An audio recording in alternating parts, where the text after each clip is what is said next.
Hello friends, स्वागत है आपका हमारे फिर से हमारे चैनल में ब्रिलियंस विद सैम में।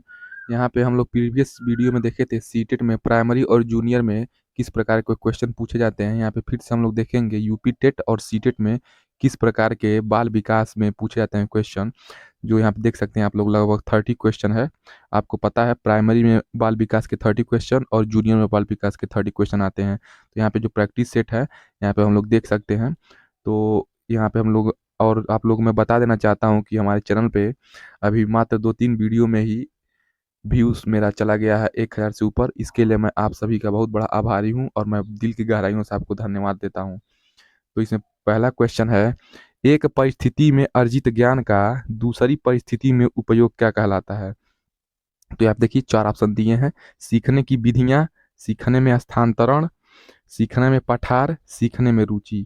तो क्या हो जाएगा, अगर एक परिस्थिति से हम कोई ज्ञान अर्जित करके दूसरे परिस्थिति में अगर उसका हम उपयोग कर ले रहे हैं तो ये हमारा जो सीखे गए चीज है उसका हम लोग क्या कर रहे हैं, स्थानांतरण कर रहे हैं। तो ऑप्शन नंबर बी क्या हो जाएगा, सही हो जाएगा। सेकंड क्वेश्चन है, अनुभव द्वारा व्यवहार में परिवर्तन कहलाता है। यानी कि जो भी हमारा एक्सपीरियंस है उसके द्वारा हमारे व्यवहार में या पर्सनालिटी में जो भी चेंज होता है वो क्या कहलाता है, सीखना कहलाता है। लर्निंग है, ये हमारी लर्निंग्स है।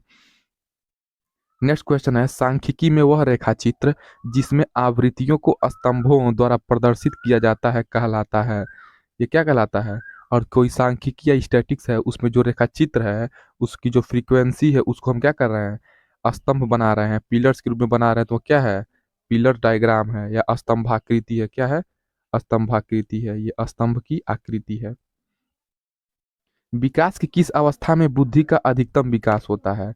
यानी कि जो ये अवस्थाएं हैं, शैशवावस्था, बाल्यावस्था, किशोरावस्था और प्रौढ़ावस्था, इन चारों अवस्थाओं में बुद्धि का विकास किस अवस्था में सबसे तेजी से होता है।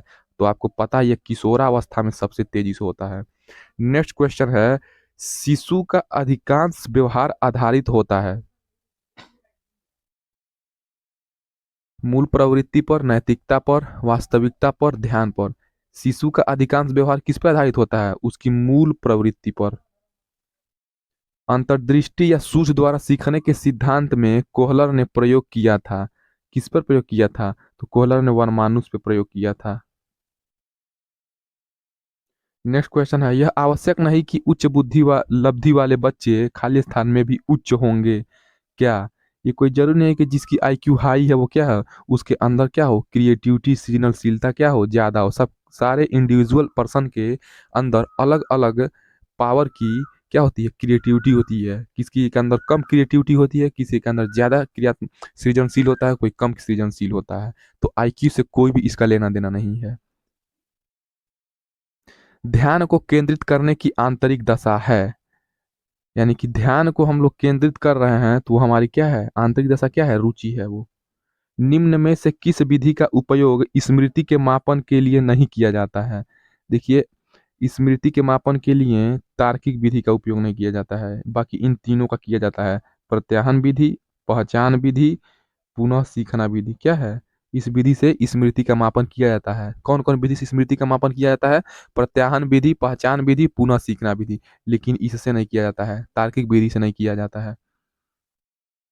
प्रासंगिक अंतर्बोध परीक्षण यानी कि टैट, आपको पता है कि जो प्रासंगिक अंतर्बोध परीक्षण है उसका विकास मार्गन एवं मरे ने किया था 1935 में। 1935 में मार्गन एवं मरे ने किया था।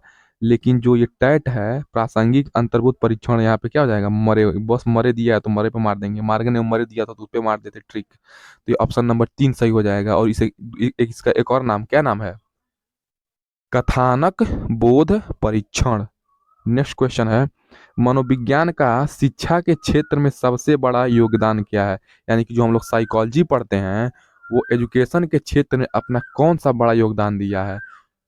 देखिए, आप लोगों को जैसे पता है कि जो डीएलएड है वो प्राइमरी के बच्चों के लिए हम लोग उसमें सीखते हैं, उसमें ट्रेनिंग लेते हैं कैसे पढ़ाया जाए, उनकी मानसिक स्तर क्या है, वो किस लेवल से पढ़ाएं तो उन्हें समझ में आएगा। तो क्या है, कहीं न कहीं उन बच्चों के भविष्य के लिए, अच्छा भविष्य के लिए मनोविज्ञान बहुत बड़ा सहयोगी है। इसीलिए क्या, ये बाल केंद्रित शिक्षा में इसका बहुत बड़ा योगदान है। तो ये ऑप्शन नंबर 4 सही हो जाएगा। देखिए यूपी टेट और सी टेट में ऐसे ही इसी टाइप के क्वेश्चन पूछे जाते हैं। क्योंकि सी टेट में बहुत ज़्यादा लॉजिकल और अंडरस्टैंडिंग रिलेटेड क्वेश्चन पूछता है, और यूपी टेट में मैक्सिमम क्वेश्चन जो पूछता है वो थ्योरी पे और लेसन के जो क्वेश्चन दिए रहते हैं उस पे आधारित होते हैं, खास करके बाल विकास में। तो हम लोग देखेंगे 12वें नंबर का क्वेश्चन है ये, निम्नलिखित में से कौन सा वृद्धि और विकास के सिद्धांतों से संबंधित नहीं है। देखिए वृद्धि और विकास, निरंतरता का सिद्धांत, निरंतरता ये वृद्धि से रिलेटेड है, ठीक। समन्वय का सिद्धांत भी रिलेटेड है, वैयक्तिकता का सिद्धांत भी रिलेटेड है, लेकिन जो वर्गीकरण है ये सिद्धांत से रिलेटेड नहीं है। अब वही पूछ रहा है तो यही ऑप्शन क्या हो जाएगा, सही हो जाएगा। नेक्स्ट क्वेश्चन है,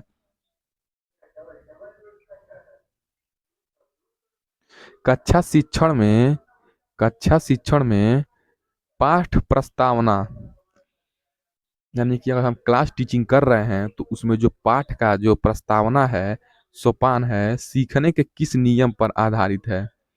तो यह किस नियम पर आधारित है, आप लोग बता सकते हैं। ये क्या है, तत्परता का नियम। संप्रत्यय निर्माण का प्रथम सोपान है। संप्रत्यय यानी कि कॉन्सेप्ट, कॉन्सेप्ट।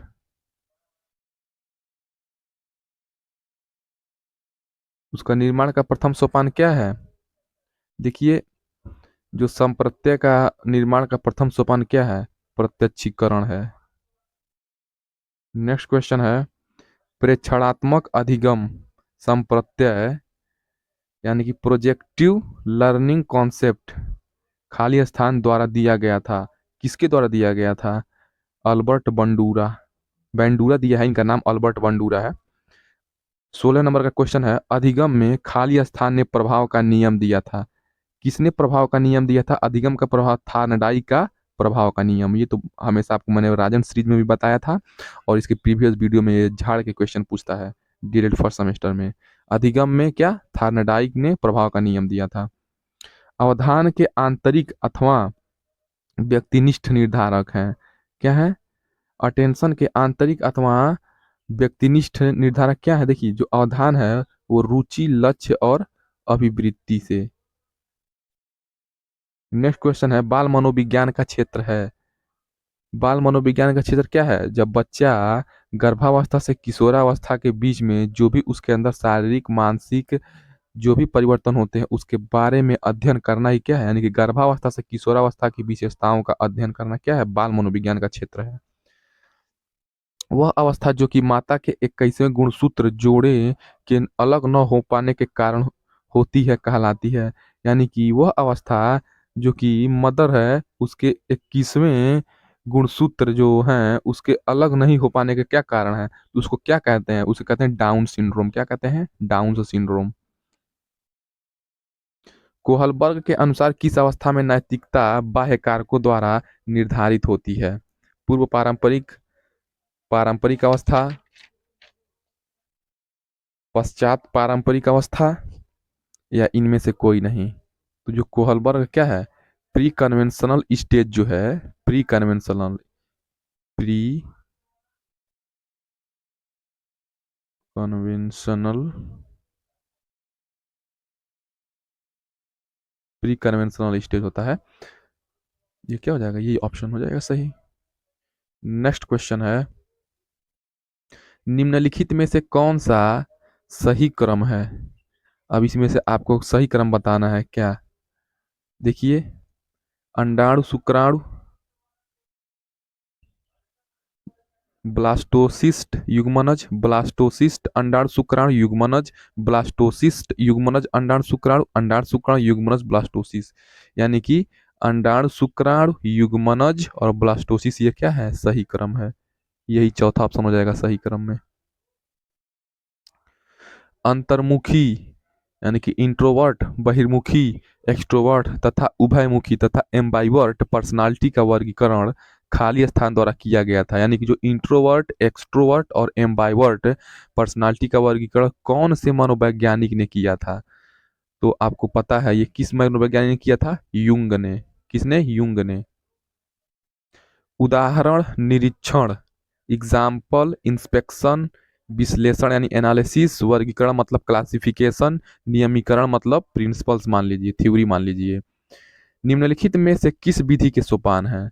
यानी कि ये कौन से विधि के अंतर्गत आते हैं? क्या क्या? उदाहरण निरीक्षण विश्लेषण वर्गीकरण, ये किस विधि के अंतर्गत आते हैं? ये आगमन, यानी कि पहले हम उदाहरण से प्रश्न की ओर चलेंगे।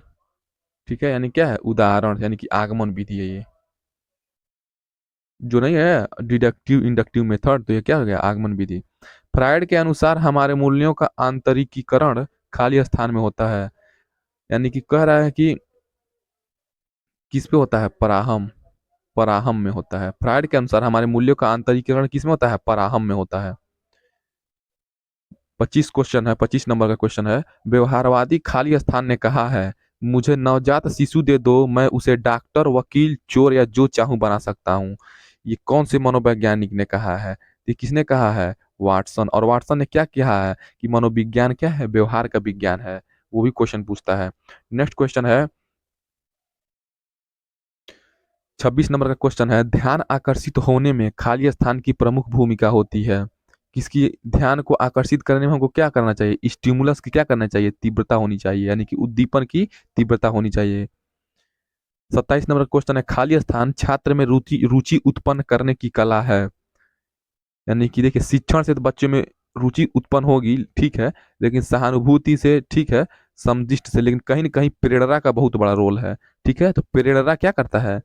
प्रेरणा छात्र में रुचि उत्पन्न करने की कला है। खाली स्थान भरना था तो प्रेरणा वहां पे भर देंगे। तो नेक्स्ट क्वेश्चन है, फ्रायड के अनुसार, मनोविश्लेषणात्मक ये अध्ययन बहुत ज्यादा किए हैं फ्रायड साहब।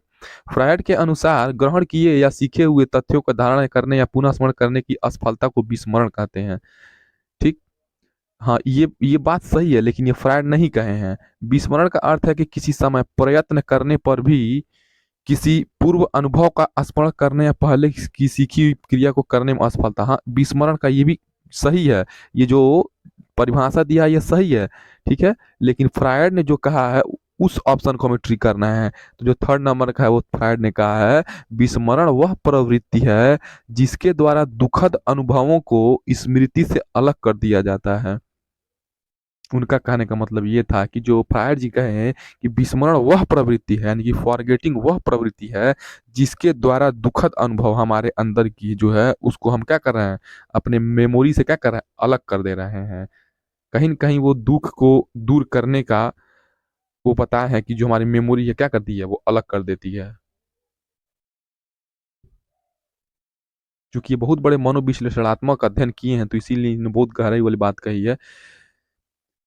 SOR किसके द्वारा प्रस्तावित किया गया? SOR किसके द्वारा प्रस्तावित किया गया? तो ये वाटसन के द्वारा प्रस्तावित किया गया। किसके द्वारा प्रस्तावित किया गया? ये वाटसन के द्वारा प्रस्तावित किया गया। देखिए यहाँ पे लगभग 29 क्वेश्चन हो चुके हैं। 30 क्वेश्चन यहाँ पे आ नहीं रहा है। 30 क्वेश्चन है, आपको मैं बता दे रहा हूँ, पीडीएफ में शायद आया नहीं है, कट गया है। तो 30 क्वेश्चन है, वह वो मापनी जिसमें अंतराल मापनी के समस्त गुण के साथ साथ परम शून्य हो कहलाता है। वो क्या कहलाता है? अनुपात मापनी। देखिए, यूपी टेट में ऐसे ही क्वेश्चन इसी तरीके से पूछे जाते हैं, और सी टेट में भी इससे कुछ क्वेश्चन पूछे जाते हैं। चूंकि सी टेट में अंडरस्टैंडिंग वाली क्वेश्चन ज़्यादा पूछे जाते हैं, तो यहाँ पे वीडियो देख लीजिए आप लोग। तो हमारे चैनल से जुड़ने के लिए आपको बहुत बहुत धन्यवाद, और 1000 व्यू जाने पे आप सभी को बधाई हो और शुभकामनाएं। मिलते हैं नेक्स्ट वीडियो में सीटेट के लिए, तब तक आप हमारे चैनल को शेयर और सब्सक्राइब कर लीजिएगा। और जो भी डीएलएड और बीएड कर रहे हैं, इस बार सीटेट देने वाले हैं और शायद इस बार नवंबर में टेट भी आने वाला है, वो जो भी ये तैयारी कर रहे हैं उन्हें ये वीडियो शेयर कर दीजिएगा, उनके लिए बहुत हेल्पफुल होगा। और हमारे चैनल से जुड़े रहिएगा। धन्यवाद।